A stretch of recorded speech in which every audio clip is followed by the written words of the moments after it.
Diego Maradona থেকে Lionel Messi, একের পর এক কিংবদন্তি ফুটবলার জন্ম দিয়েছে দেশটি। তবে প্রশ্ন হলো, আর্জেন্টিনা কি শুধুই মহান কিছু খেলোয়াড়ের কারণে শক্তিশালী, নাকি এর পেছনে রয়েছে বড় কোনো রহস্য?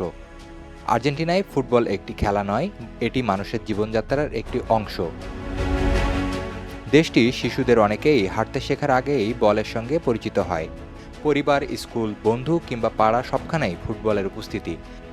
ছোটবেলা থেকেই তারা খেলার কৌশলের পাশাপাশি ফুটবলের অনুভূতি ও সংস্কৃতি আত্মস্থ করে ফেলে। তারা কৌশল শেখার আগেই খেলার অনুভূতি শিখে ফেলে।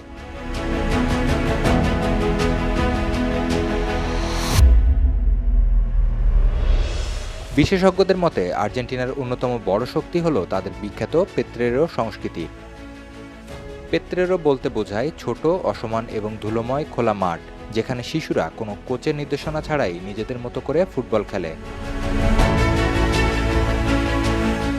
এই পরিবেশে খেলোয়াড়দের দ্রুত সিদ্ধান্ত নেওয়া, সংকীর্ণ জায়গায় বল নিয়ন্ত্রণ করা এবং সৃজনশীল খেলার দক্ষতা গড়ে ওঠে। ফুটবল কিংবদন্তি ম্যারাডোনা থেকে শুরু করে মেসি, অ্যাগুয়েরো ও তেভেজ প্রায় সবাই এই সংস্কৃতির প্রভাব বহন করেছেন।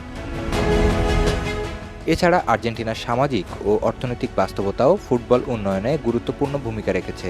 অর্থনৈতিক অনিশ্চয়তা বহু পরিবারকে ফুটবলকে সামাজিক উন্নতির পথ হিসেবে দেখতে শিখিয়েছে।